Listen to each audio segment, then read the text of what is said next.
Welcome to the Mentor Forge podcast. This is your host, Cartwright Morris. At Mentor Forge, we're about advancing men into their purpose.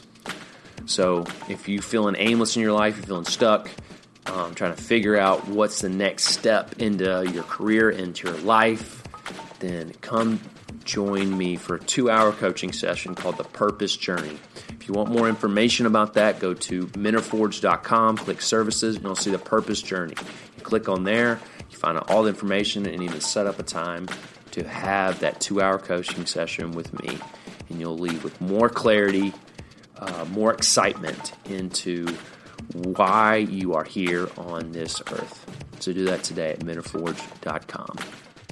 All right, well, welcome to the Mentor Forge podcast. Got a great guest today, Evan Burk. His book is Finding Intangibles. Really excited to interview him. Evan, great to have you. Cartwright, really excited to be here, and thank you so much for having me. Looking forward to our discussion. Absolutely. Well, I love starting with kind of early days. My listeners kind of love the story part. So but I like to kind of start with something kind of maybe a little more fun. What was, I don't know. What was kind of an early childhood memory? What was one of your fondest memories growing up? Well, just to kind of connect it to my story a little bit, I was very fortunate. My grandfather had season tickets to the Dallas Cowboys. Oh, yeah. My first memory of being in the old Texas Stadium was watching Herschel Walker play football. This is way back, showing my age right now. That's pre-Super Bowl, like Jimmy Johnson. That's pre-Super Bowl Jimmy Johnson, and really about the time that I was becoming sports conscious, that the Cowboys were becoming this great team. And that was really cool to share those memories with my grandfather, the family, and, be a part of kind of just the excitement that it was back then in the early 90s of having a really great team, and like the way sports has an ability to connect people, and that, you asked for a memory. That was kind of one of the memories that stood out. I have a weird mind where I can talk and recall really intricate details from every game that I've attended or coached in, scores. And, I remember Grandpa made us leave 10 minutes early from this NFC Championship game, and all these different things. But I just have a lot of fond memories of spending time with him and my siblings and cousins going to those games. Oh, wow. So, do you remember like the triplets that time period? Do you remember much of that especially that first Super Bowl? Because I imagine that was probably as a fan, because they had basically come from like a 1-win team when they first drafted Troy Aikman. Do you have like a memory of stepping in like, wow, we're going to beat the 49ers? Like that was a big game. Do you remember any of those games? Oh yeah, of course. 49ers was obviously the biggest rival that we had. And, growing up, we'll put it on the table. I was born in 1983. So about the time that Jimmy Johnson showed up, I'm 6-7 years old. I'm just starting to understand, what sports is and all these different things. And definitely remember going to those games. I remember how good we were. Of course, I had no idea like what all that meant. But one thing I do kind of remember, this isn't like a specific memory, but I can just remember Troy Aikman throwing these beautiful high arcing passes that would just kind of like seem to just like stick up in the air at the pinnacle of their flight and just kind of like drop down perfectly into Michael Irvin's hands, Jay Novacek, Alvin Harper, all the millennials on listening to the podcast are like, who are you talking about? But I know I'm a millennial. I know exactly what you're talking about. Back in my childhood, these guys were big deals. So, obviously a fun time as a fan and as a future football coach to kind of look back on those memories. Yeah. That's interesting. I remember watching like Michael Irvin, having an interview with him. I know I'm going probably too far down a rabbit trail here but I love football. As a formal football coach myself, I didn't coach at your level. I coached like ninth graders, but like I remember seeing an interview with Michael Irvin. He said 9 out of 10 times he could run around blindfolded and the ball would hit him in the hands. He said from Troy. So, I mean, there was that much precision. And he was actually pretty underrated. I mean, just because he's an offense that was, very run heavy. And it's interesting. They always talk about his numbers could have been so much better if he was in a more modern offense. So, yeah, if you want to turn this into a football podcast, we easily can right now. Right. But yes, to just put a bow on it, Troy Aikman, one of the all-time most accurate passers in the history of the NFL, and had he played at a different time, would probably hold countless number of records, not only for the Cowboys, but he would probably have a boatload league records as well. Yeah. Okay. So I think I got my fill of football talk. I think. Well, we may come back. So we can jump back into it anytime, just so you know. You're good. So so going back to early influence, you mentioned your granddad, going to games with him. Who were some of your other early influences, like especially like high school, college time, that really kind of started molding your thinking? As a man, I think my go ahead. Yeah, sure thing. I think my grandfather, I kind of just referenced going to games with him. That was just a memory I have. But, somebody who represented a lot of the work ethic and, passion for taking care of their family that you would want to emulate growing up, and was very fortunate to have him and such a great model of leadership and of manhood to look up to. Yeah. I think also my sports coaches. And I think that a lot of coaches, I would imagine, would probably say similar things, that they can recall early experiences in a sport or in sports in general that really kind of influenced them and had a profound impact on them. And I was that was me.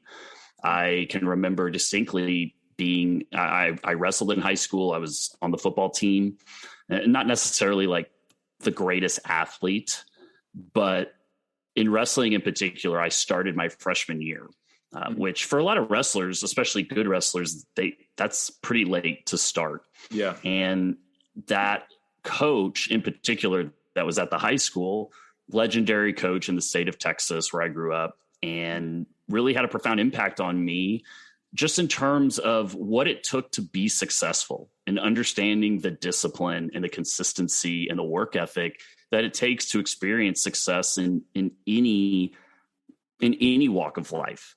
This was obviously, I was a high school wrestler. I was, 15 years old, 17, 18 years old, but I was able to have a lot of success in wrestling. And I attribute a lot of that, not to myself or my own talent in wrestling, but to my coach and being a part of the program that he had built, and him empowering older wrestlers at the time when I was a freshman, sophomore, to teach me and to kind of show me the way, so that when I was a junior and a senior, I was ready to be a somewhat proficient wrestler and, had a pretty good senior year. But that experience was incredibly profound, as it would be for any young athlete. And I'm talking about wrestling, but this could be any sport, just to build confidence. And I think understand what it takes to be successful in anything that you do.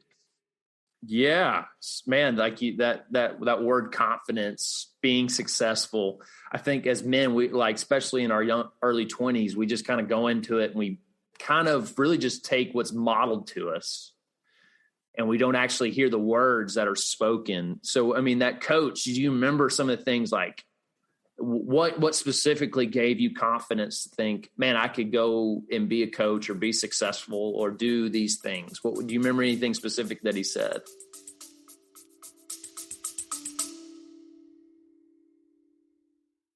Today's episode is brought to you by Thrive Marriage Lab. If you want your marriage to thrive, this is a great opportunity to you, because strong marriages are the bedrock of strong churches, organization, families, and community. This is a 12-month pathway for any of you that are looking to really have weekly engagement with experienced marriage counselors. Not just one, but many.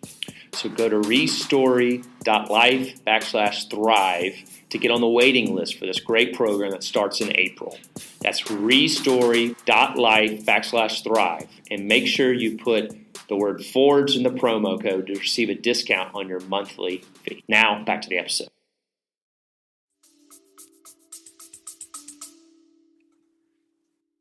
What I think about is the feel of walking into that wrestling room.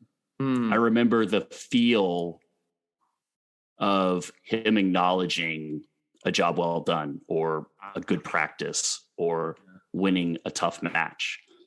It's really interesting just in terms of my evolution as a coach, because I'm talking about Coach Rick Ortega.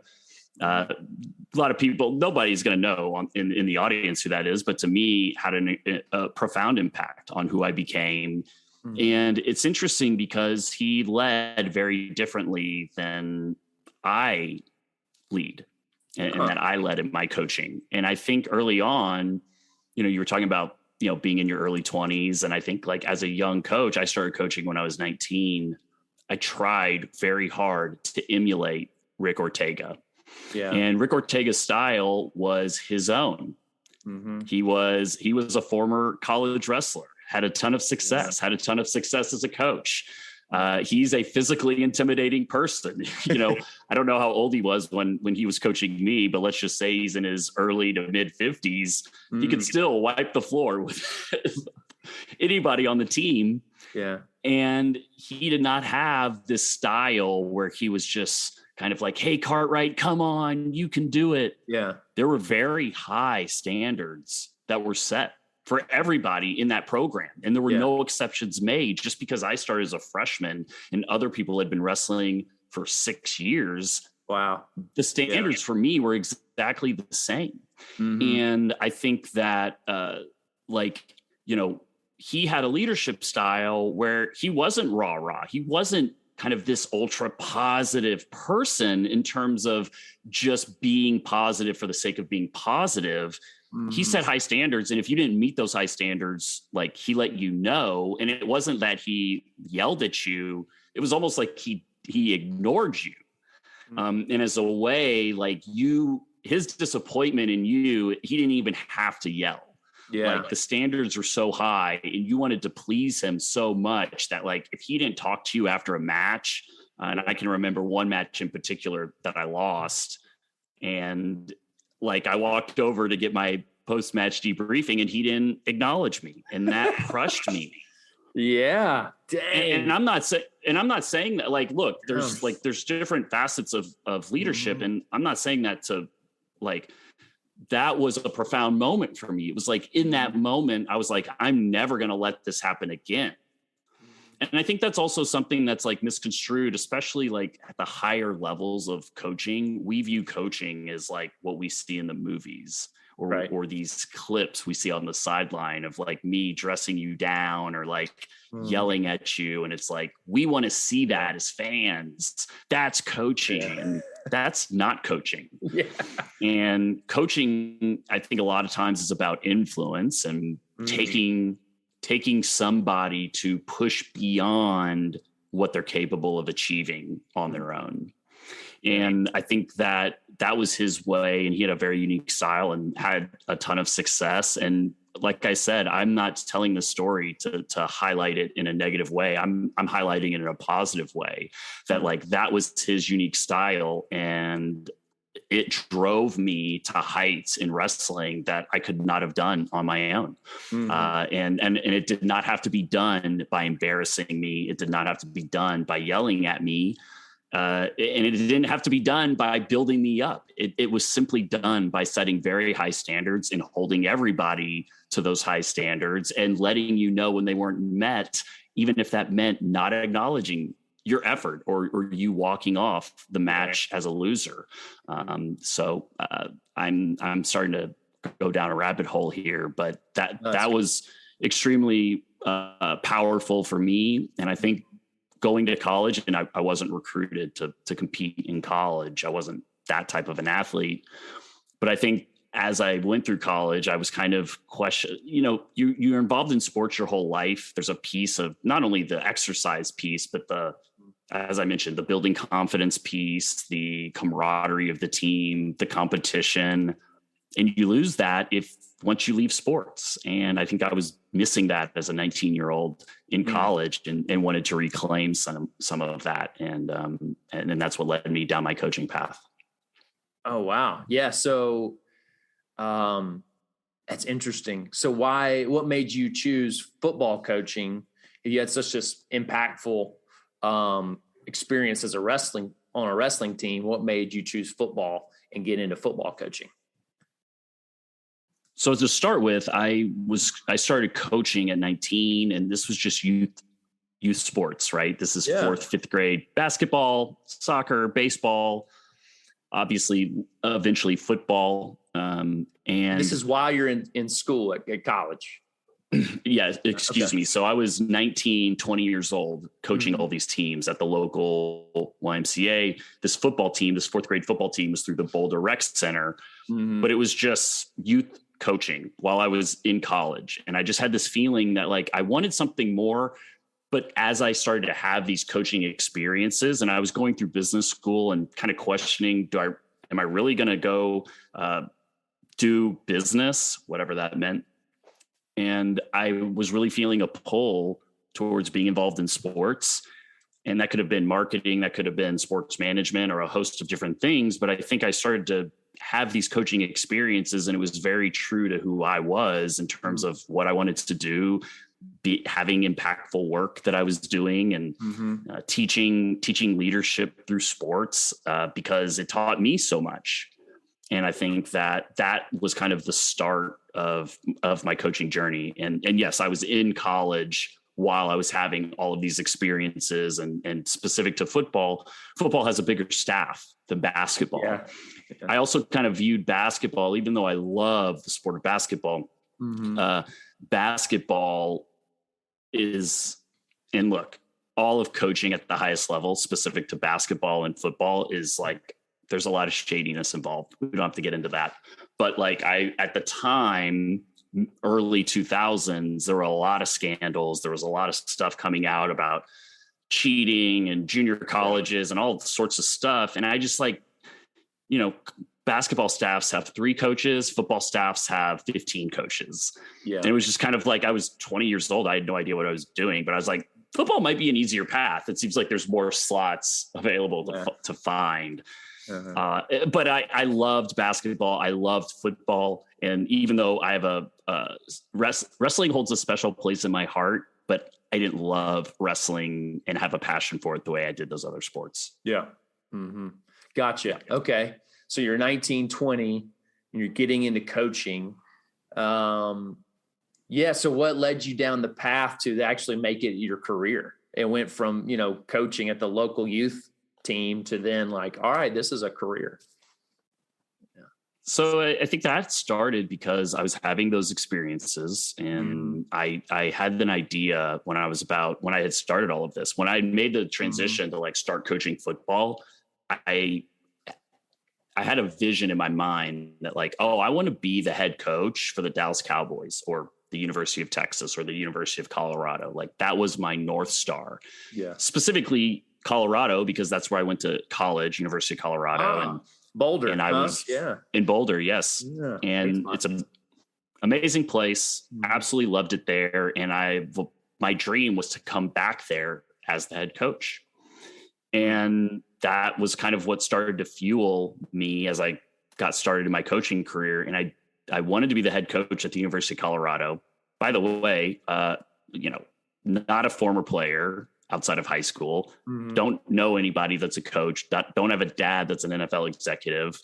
Had no idea what it meant to be a coach. But I was enjoying the coaching experiences I was having. And that's the vision I created for myself was eventually to be the head coach at the University of Colorado. So I didn't know where to start. And that's what led me to 4th grade football was, I probably can't coach at the University of Colorado right now. Yeah. So where can I coach?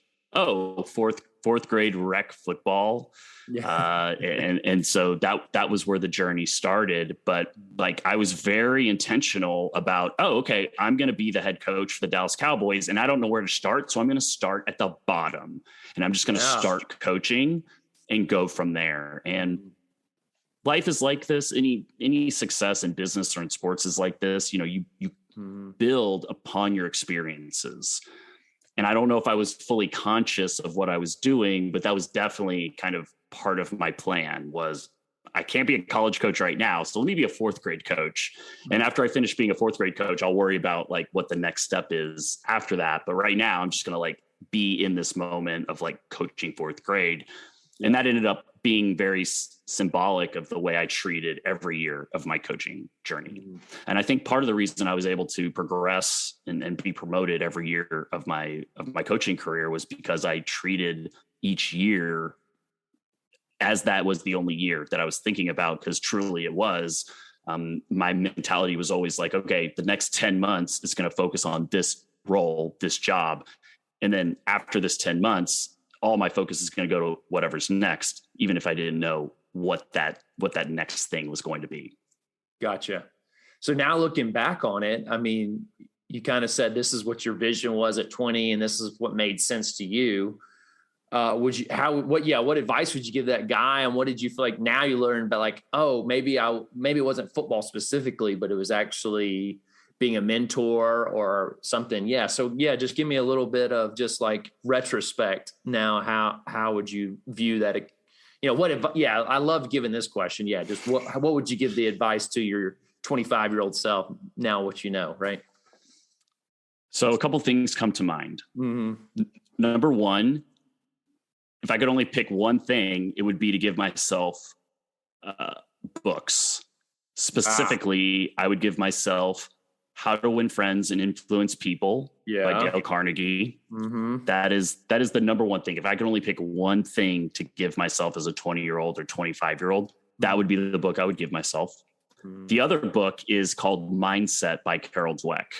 And the reason I mentioned that book is because she talks a lot in that book about the secret to success in terms of any field.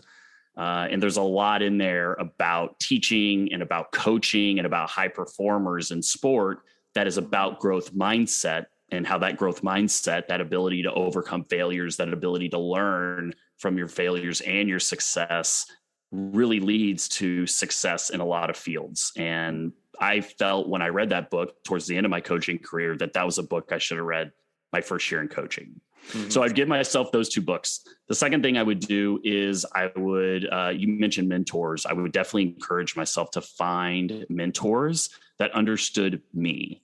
And I think one of the things, and I think any young man or woman could identify with this, like when you're young, you like, for most of us, like we think we're great. Our parents are telling us we're great. But, in my case, my mom is always telling me how great I am. Yeah. Everybody must think I'm great. Yeah. And that's not the case. Like not everybody's not looking out for you. And a lot of times, like you have to be able to parse through a lot of nonverbal communication, a lot of like what's not being said to understand like, oh, this person does not care about me. I'm filling a role on this coach's staff or in this person's life or whatever. And like, they don't really care about Evan. Yeah. And I think like, I would encourage myself to find the mentors that saw in me what was there. Yeah. In other words, I think a lot, especially early in my career, and, look, I'm nearly 40, but I'm fully aware that like clean shaven, I look like I'm 24 years old. So you can imagine at 23 years old, what I looked like clean shaven. So like I looked super young. I didn't play football. I don't have a dad that's a coach. Everybody's probably wondering like, what the hell is this guy doing here? Yeah. And then coupled with the fact that like, I didn't realize it at the time, but there were a lot of people that didn't see the intangibles that I possessed that were going to allow me to reach the heights that I reached. And it's really crucial for anybody to find those people that believe in you and understand you. So that would be the second thing. And then the third thing I would say is like, don't waste your time coaching fourth grade football. Don't waste your time coaching high school. Go get in the biggest football program you possibly can. Now, specific to me, I would tell myself to move to Baton Rouge to be on the 2001 LSU or 2003 LSU football team, because it was coached by Nick Saban, and there were like 10 future college head coaches on that staff. Yeah. So that would probably, actually, I said I would give myself How to Win Friends and Influence People. Scratch that. That's what I would tell myself. But in terms of college coaching, the bigger the program you're in, the more opportunities potentially are going to be there within the program. And then also you're meeting more people. And so for me, not having a network, it would have probably been beneficial instead of wasting my time in fourth grade football and in high school to go straight up to the football office at the University of Colorado and ask to be a student assistant or to watch film or whatever. Yeah. And I didn't know that that was something you could do. I didn't know you could just walk up to the office and just say, hi, I'm Evan Burk. And like, I'm thinking about coaching high school here, but like, can I just open letters and like respond to them and watch film and blog the film? Like there's a lot of things. Yeah. Cause there's so, and just gotten into the football program. And then who knows, right? Like now you're there. Nobody may even know who you are, but you just need one coach to find you and just be like, oh, I can give Evans. He's great at making photocopies. Oh, let me give him that. And, build on those experiences, much like I did when I got to college coaching at SMU. But those are kind of the things that I think about when I think about advice, books, find the right mentors, and don't waste your time coaching fourth grade football. You can just go straight to college and be like a ball boy. And like now you're on the plane flying with them to all these games that you're going to be watching anyway. But there is like a bit of, as again, I'm kind of being a little self-serving here, but there is a little bit of beauty in going from fourth grade football to the NFL in 6 years. So like, I don't know if I would give that up because that became a huge part of my story is like my ability to access these rooms that I had no idea how to access them, but I still had the ability to get in those rooms that quite honestly, a lot of people don't have the ability to get into. Right. So, yeah, I mean, I guess for anybody out there that's trying to get into coaching, I mean, that advice right there, I mean, like you said, I mean, the value of what you experienced, nothing was wasted. But that is interesting. Like just that, I think a lot of young people, we don't take that opportunity to do that small thing in a big program to create the opportunity for ourselves because a title, right? Our ego gets in the way. It's like, I don't want to be just a ball boy or just a film guy. I'm like, well, if you want to get into football or if you want to get in whatever industry, you got to start somewhere and, might as well. But I will back up and say that's a little salt in the wound, what you said about the 2001 team. As an Auburn fan, I don't like talking about those coaches who are a thorn in my team's side. No, I'm just kidding. But anyway. But yeah. You bring up something interesting too, and I just want to like make note of this. And let's just stay like with the parallels of like high level college football. Like I ended up getting into the SMU football program, which was one of the bottom programs in Division I, right? Like 30 years of losing behind it and like no real sense of culture or winning by the time I showed up there. Right, which most people don't know about SMU. I mean, they had the only school to have really the death penalty. I mean, they're pretty decent now, but I mean, 15 years ago or whenever you started. Yeah. Right. 2006 is when I started. And I was just going to say, I think about this a lot just in terms of kind of like what I was alluding to. Like, is it better to be at like an Auburn or an LSU where you're one of maybe 50 people assisting the coaching staff, but like as a 20-year-old, 22-year-old, you're assisting, guys that are going to be coaching in the SEC for the next 20 years or whatever. Or if you're at SM, and by the way, you might be at one of those bigger schools. And if you're 22, you're not doing anything, right? Like you're just there. So like when somebody's like, oh, hey, we're at camp and we need somebody to go like direct traffic. Hey, Cartwright, go stand in the street and point to to the entrance of camp. Like that's the stuff you're doing. So you're not really having impactful experiences. You're around potentially impactful people in terms of your network. Right. At SMU, it was probably the reverse where you're not in the SEC, you're in the lower levels of college football, but like there's only 3 other people here that are trying to do what I'm doing. So you start doing way more. So, again, if you're at LSU in 2001, like great chance you're going to be a future Division I assistant coach or coordinator or head coach. But like, if you're at, I'm just like picking a school out of like my hat, but like if you're at Syracuse 2001, 2006, probably not the same thing. So there's a balance to like competing at the higher levels, but then also like at the lower levels, there's less people, which means you do more. I don't have an answer for that. You have more experience in your craft and right. Yeah. So, I mean, I guess it's a balance of like the value of the experience or the value of the people you're around. Like both have value, and it's just, creating that opportunity. Yeah. Anyway. Yes. So would you say SMU, that was your first big break, or what was kind of your first big break into coaching? Kind of dive into that. Yeah. SMU was certainly my first big break. Mm-hmm. And as I mentioned, I'm from Dallas, Texas. Southern Methodist University is 5 minutes from where I grew up. So even though I wasn't even aware they were a Division I school growing up, because they weren't good, they literally would win one game every year. For me to come back to Dallas, to be close to family, and for those that are familiar with coaching are probably aware, like you don't make a lot early on in your coaching career. You have to really be at the high levels and have these very sought after, highly competitive jobs to start making real money in coaching. So for me, I started as a volunteer operations assistant, not making any money. It would have been very hard to go to a place like Syracuse or Iowa State or LSU and not make any money. And I was very fortunate that my family was from here, and I lived in my grandparents' pool house for 4 years.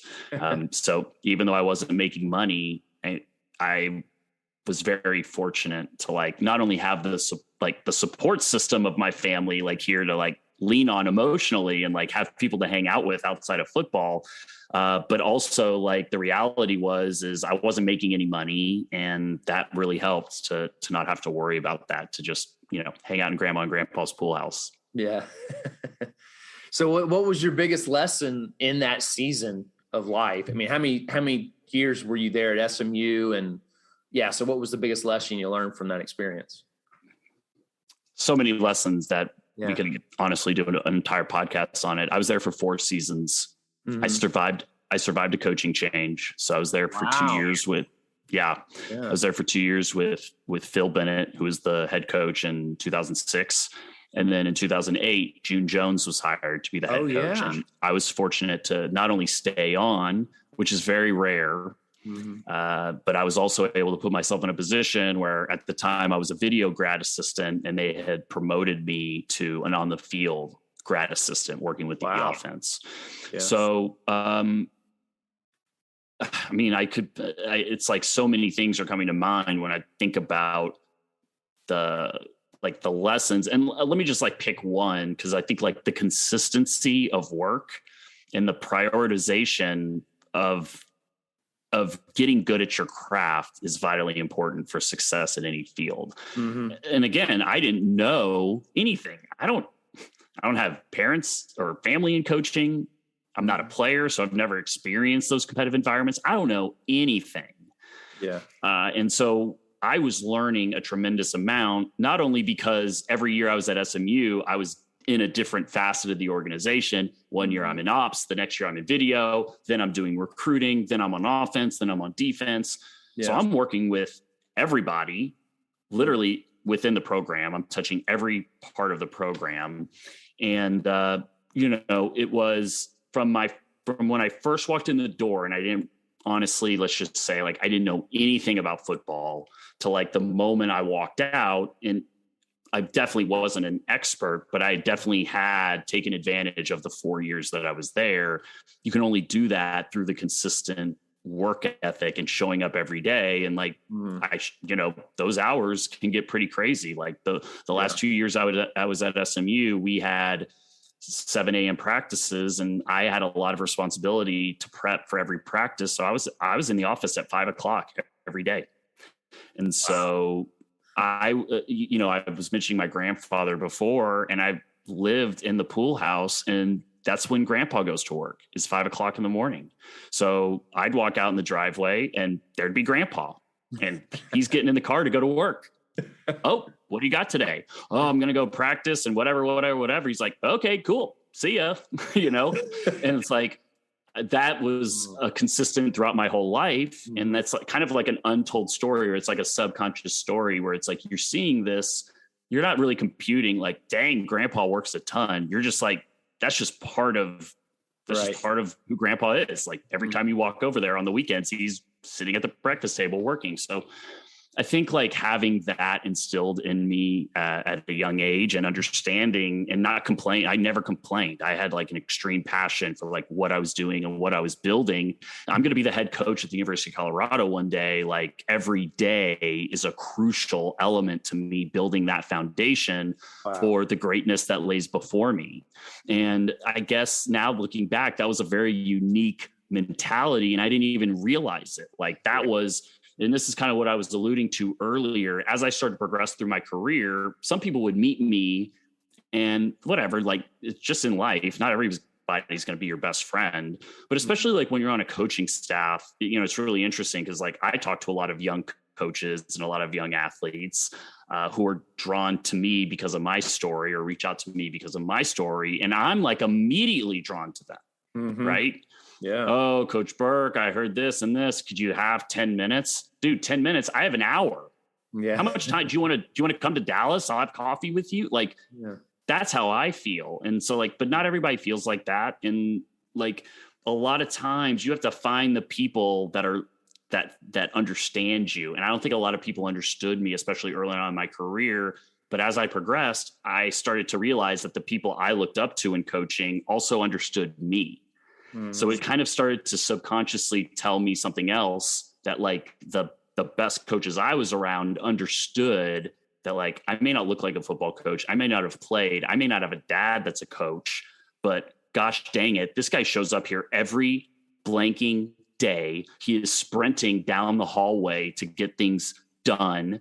And, you know, my mentality always was you're either dominating or you're just getting by. And I don't just get by, I dominate. And so I'm getting way deep into the weeds now, but like, these are the things that I took away from being at SMU during that time. And suffice it to say, it was an incredibly impactful, profound experience for me in my coaching development. Yeah, that's awesome, Evan. Yeah. So, I mean, just a quick little note, you know, if this is resonate with anybody in the audience, you can go to coachevanburk.com, check out more of him. But so because there's just so much good stuff you just packed into that. I mean, one was just the mindset of like I want to make sure I quote you right, because that was really good. Every moment was crucial to the greatness that lay before me. Like that mindset, like, dang, everything I'm doing is building towards something. Like the intentionality of that mindset, like watching film, doing little menial tasks. Because I imagine some people know and some people don't. Just like when you work for a college program, there is so many little details and things that you have to do. So yeah, I just want to make sure I made a note of that and really get into that in a second. But I'm also just kind of like a little behind the scenes. What's it like being on a college coaching staff? That's a great question. Yeah. And I think that like, that was one of the things that always intrigued me. I always listened to I'm a press conference nerd. Mm-hmm. So even when I was coaching fourth grade football at the University of Colorado, I can still remember listening to Bill Parcells' press conferences because he was the head coach for the Dallas Cowboys. And talk about a master class of press conferences, Bill Parcells. First of all, yes, no doubt the best. Yeah. Secondly, it was like a really, it's interesting. I mean, I came across, I'm sure we'll get into it here in a second, but like specifically to the quote you just said, like I've taken notes in every meeting I've ever been in. So like I have binders that are like this thick in this closet right here that is like 2006 SMU Mustangs, 2010 Miami Dolphins, 2014 UCLA, and I kept everything. And I took notes in every meeting because there might be some nugget that I can take with me like down the road. I'm going to want to remember this. And so I came across a notebook the other day from again, I know it's crazy, but like this is 2003, 2004. I'm coaching like JV football at the local high school. I'm coaching fourth grade football. And I'm like, I've written down notes on Bill Parcells' press conference that day. And it's, of course, like there's so much gold in there, but it's interesting how that started to shape the lens through which I viewed the game. And again, like feeding myself with very positive images to myself, like, oh, well, like I'm in college, I'm a 20-year-old, like a lot of 20-year-olds are running around doing different things. And, look, we all partake in that. Not saying that I didn't, but like, I was also very intentional about like, oh, I'm going to sit here and listen to this press conference for the next 45 minutes and take notes. So, I apologize. Now I've lost like what your question was, but like, it's very interesting to go back and look at that as I was kind of developing during this time, to all these notes that I was taking and kind of being, again, very intentional about what I wanted to create for myself. Yeah. What I asked was, give me a little behind the scenes of the college coaching staff. That's what it was. But that was really good. Yes. I appreciate you hitting on that mindset. Thank you. The reason why I brought that up is because I would listen to these press conferences for Bill Parcells and I would be thinking like, oh, I wonder what he's like behind closed doors. Yeah. I wonder what it's like to like run, like to be in those meeting rooms, and a little bit of foreshadowing, but I ended up getting a chance to work with Bill Parcells down the road when we were in Miami. Yeah. But, I was so intrigued by the recruiting process, by all the things that you didn't see on the field, that when I got to SMU, it was really fascinating to me. Even just something simple like, we had like 3 sides of the room that had just these whiteboards, that are 20 feet long, that just have like a whole host of names on them, because they're just like all the recruits in the state of Texas. They've got height, weight, high school, color coordinated. Those things like super intrigued me. Like, what does all this mean? What are we going to talk about? And so, college coaching staffs, and I think any coaching staff at the high levels, college or pro, like there's a certain bit of intensity in the environment. Like I've heard about some coaches, it's always 4th and 1 here. Okay. I never experienced that. Yeah. And I know some coaches try and build that and ratchet it up, but like even unsaid, there's a bit of intensity in every meeting, every day.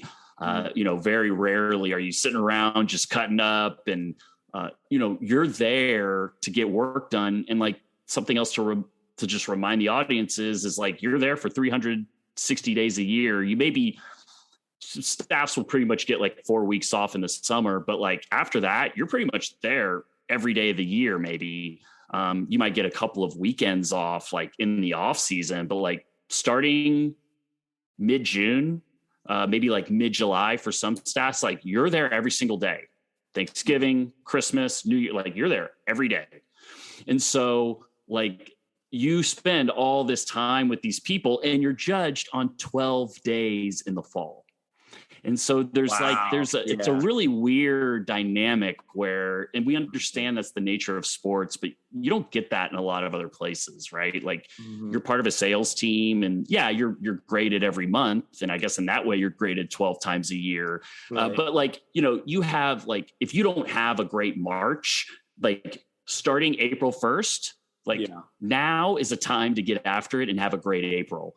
Like it's not like that for football. Like you get off on the wrong foot or you lose a game you should have won, and like now you're about to face a daunting conference schedule. Like it gets very intense and very tight in those offices. So I think one of the things I would describe it as is just like an intensity. And like, you can't be too infatuated. I remember being like kind of infatuated or enchanted, if you will, like with going up to the press box at SMU Stadium and just kind of like overlooking the city of Dallas and this beautiful field. And like, that was very cool to me. But like, that has nothing to do with the on the field product. That has nothing to do with like what type of week we're about to have or what type of day you're about to have. That's just kind of like a cool little like 10 minutes I could create for myself, like going off and getting 10 minutes away. But like, once you step back in that office, like, I've seen a lot of coaches behave in ways that quite honestly were embarrassing, throwing temper tantrums, behaving in ways where if it was caught on camera, would be I guess in today's, parlance, like memes, to be quite honest with you. So I've seen some pretty embarrassing stuff from coaches. That stuff gets played up, of course. And, but for the most part, you're in a very, I know the podcast is geared towards a male audience, but it's a very male. Obviously it's all males pretty much, except for like a secretary or nowadays, like there's a lot of recruiting people that are females. But back when I was doing it, like there were no female coaches, and it's a very intense, like a lot of people trying to prove who they are, or maybe, there's probably a lot of things that they're dealing with personally that they quite haven't worked out with their therapist, or they maybe need a therapist. And I think that also, ego is a huge problem in coaching. And I'm kind of pointing out some of like the sore spots. But I think that's a result of the intensity and the pressure that a lot of these people are under. Right. And I will say this, the most successful teams I was a part of, that didn't really exist. That intensity. So there was a confidence in the leaders and in the best teams I was on, where it was like, yep, this is what we do. We're very confident in what we do. Yeah, we're going to watch film. We're going to prep for the other player or for the other team. But like a lot of this is about how we respond. How do we respond to adversity? How are we going to come out and perform? So that was a really unique thing that I saw in some of the better teams I was on. And I'm just talking about 12 unique seasons I was a part of. But I would venture to guess that a lot of coaches would probably say similar things. And I think that I was talking with a coach earlier today that I interviewed for my podcast. We were talking about about simplicity, and the best teams, and specific to football, the best offensive groups and the best defensive groups I coached were the most simple. They had the least amount of plays. And it's like, is there a correlation to that? And I would argue that, like, of course there is. Like, less plays means less to think about, which means quicker reaction time, which means more taking advantage of your talent and what makes you great at the sport and all these things. And it's like, I think coaches have a tendency to overcomplicate things. So that results in long hours. And that complicates things because now you're a coaching staff and you're paid to make decisions under pressure, and you're there at 5 o'clock in the morning and you go home at midnight. And it's like, when are you sleeping? And now here I am off on like a huge coaching tangent, but the environment is one of a kind. Yeah. You painted a pretty good picture there. And that's interesting. You talk about the more successful, the urgency intensity is a little bit lower. That is interesting. So what, I mean, I guess the next thing is what got you into the NFL with the Miami Dolphins, and what was that experience like? Yeah. And I want to be respectful of your time. And I keep jumping into story times and all this other sort of stuff. No, it's great. It's good stuff, man. So essentially, like at the end of my time at SMU, I kind of made the decision I want to try and give the NFL a go and try and get in there. And so I didn't know anybody. I just knew the 20, 25 coaches or so that I'd worked with at SMU. So I kind of devised a strategy where I kind of like made a timeline of every coach I'd ever worked with from 1970 to 2009 and listed out everywhere they had coached. And then I did that same timeline spreadsheet for every employee in the NFL that I could find, that I could get my hands on social media, could find online. From 1970 to 2009. And what I started to do was I started to cross-reference. So Cartwright knows Coach Smith with the Miami Dolphins. Okay, let me write Coach Smith a letter. And I would just be like, hey, Coach Smith, Cartwright says you're awesome. I work with him at SMU. I'm going to be at the Senior Bowl. I'd love to get your advice on getting a job in the NFL. Oh, wow. Connecting, networking. Yeah. Right. That's great. And because I didn't have a network, and I don't have this typical path to coaching. Most people are former players, professional or college, or they're the sons of coaches or the sons of NFL executives. I didn't have any of that. Like, so I had to figure out a way that was going to like being self-aware enough, first of all, to like know that I had no name recognition and that like nobody was going to take a look at me and think, oh yeah, that guy fits like my image of what we need. So I had to like devise other ways to make myself stand out. So I wrote handwritten letters instead of writing cover letters typed. I wrote letters handwritten. And so I did a couple of things. I wrote it on like a very specific SMU letterhead. I stapled my card in like a weird place on the letter. But I basically ended up writing 450 handwritten letters to try and like, exactly. To try and just like finesse my way into a conversation and like try and grow whatever connection that was. Mm-hmm. Those 450 letters resulted in 12 personal responses. Wow. Most just being, hey, Evan, just want to let you know, got your letter. Nothing at the moment, but we'll keep you in mind. But I got 12 responses that ended up leading to 3 interviews. That ended up leading to me getting my job in the NFL. And obviously I tell that story. I'm very proud of like my ability to go from 4th grade football to the NFL in such a short period of time. Mm-hmm. And I just tell that story because I think like it's powerful for the audience and honestly for me in kind of like what I'm doing now.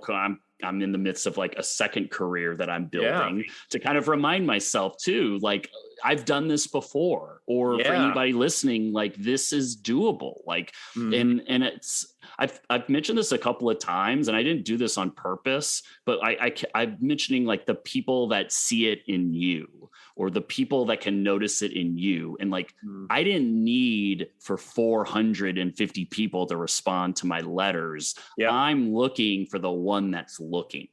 So my specific brand, being authentic to myself and writing a handwritten letter, some coaches might get that and be like, look at this idiot. Handwriting his cover letters. What a moron. And like throwing it away.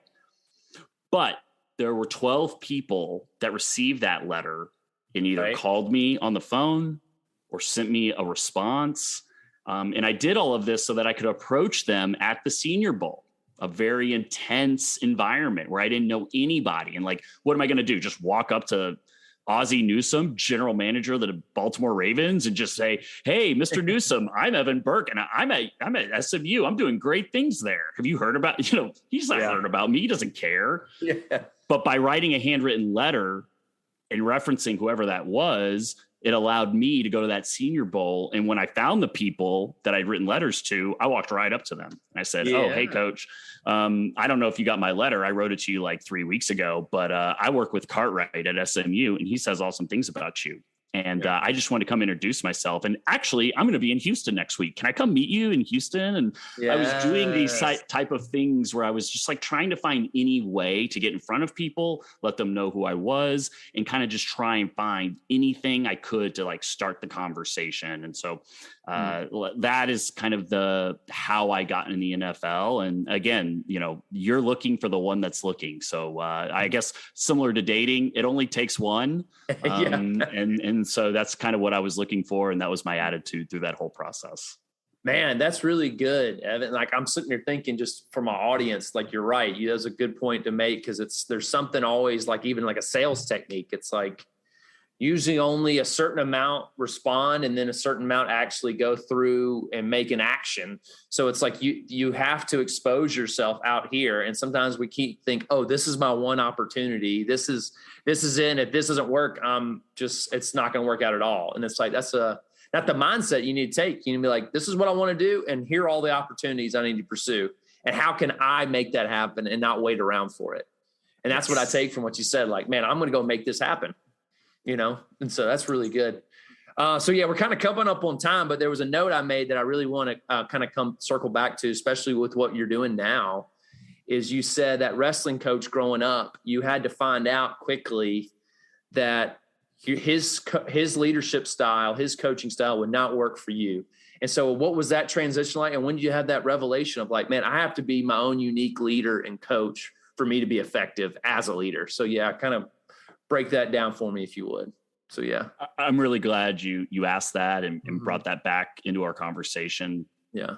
again, I was trying a lot early in my career to be Rick Ortega because he had a huge influence on me. And so in football, that meant coaching offense, specifically wide receivers and quarterbacks at the time, and standing there with my hands folded. And when they did it correctly, not saying a word. And when they messed up, I would let them know that they had messed up. Yeah. And again, not saying that was 100% representative of Rick Ortega, but I was trying to be Rick Ortega. And I think at the end of the season, you asked about the moment was a revelation for me. So this is my second year coaching. I'm coaching JV football at the local high school in Boulder, obviously about to graduate as a student there. And we're on the team bus, and like this is the last home game of the year. The varsity is in the locker room, and we're about to like load the bus to go to the stadium to play the last big rivalry game, Fairview High School versus Boulder High School, for any people in Colorado out there. And I'm on the bus by myself with all of the JV team. I think the offensive guys in particular. And I don't know what made me do this, but I turned around. I was like, hey guys, I'm early in my coaching career and I'm always trying to get better. Does anybody have any advice for me or anything that I can work on in my coaching career? Cartwright, I don't know why I did that. I don't know what made me do that. It was literally the most inappropriate place and time to ask that. But I got to give props to my boy, Jay Thompson, who was a quarterback on the team, who I relentlessly just badgered and like let him know everything he did wrong all season long. And he probably had a dartboard at home with my picture on it that he had just like torn to shreds throughout the season. And he goes, Coach, we know you care. You're here every day. You're always fired up. We know that you care a lot, but you're always letting us know what we did wrong.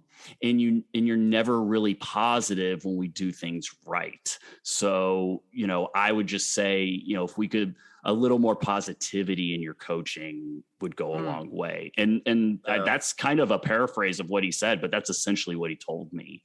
And what a powerful moment for that young man as a 14, 15-year-old to say that. Like, right. That, first of all, when your coach says like, hey, guys, what am I doing wrong? Like, tell me. For him to say that in that moment, not only props to him for having the courage and the confidence to say that to me, but it was incredibly profound. And I didn't take it the wrong way. It was almost like I kind of knew when he said it. I was like, oh, that's because I'm trying to be Rick Ortega. I stand there with my hands, with my arms folded. And that's not me. I'm a positive teacher. Like I'm not a gruff disciplinarian coach. That's not my style. Do I get intense? I don't know if it's coming through on the podcast, but I get intense easily. I get fired up very easily.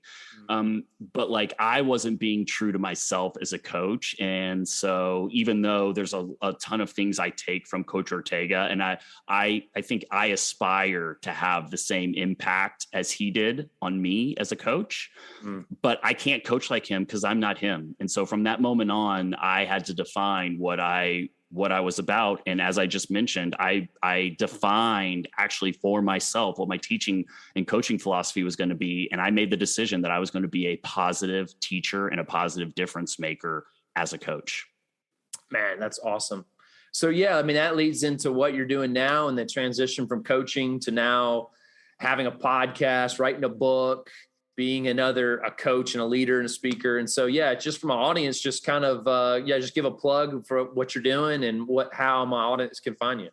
Yes. So I'm a speaker, a high performance coach, now an author. Thank you for mentioning that. And then a podcast host as well. My podcast is The Highest Level, which is kind of at the intersection of sports and leadership. So I interview athletes, coaches, team executives, and really just talk about what leadership excellence looks like at the highest level and how they build championship teams.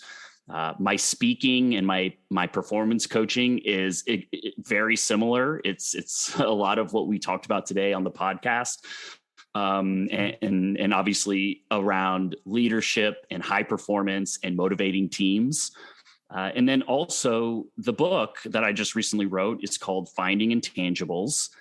You can find it on Amazon, and it's really about the commonality of all the great performers and teams, and how character is vitally important to achieving success, and the specifics around how do you find those intangible character traits that are often hidden and unseen. But for anybody that's experienced them, they know that they're there, and they know that they're important. So it kind of started with me just noticing that the best teams and the best performers were not the most talented, but they always had the most character.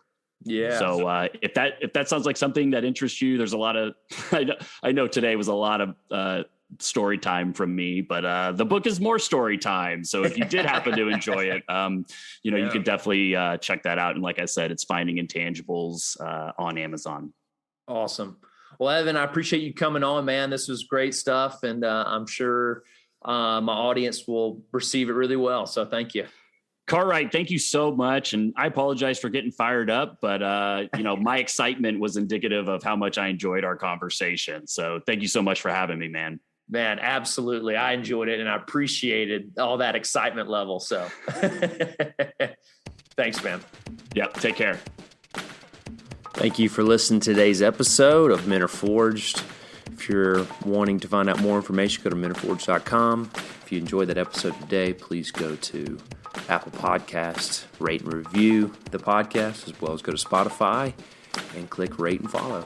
Thank you for listening, and I'll see you next time.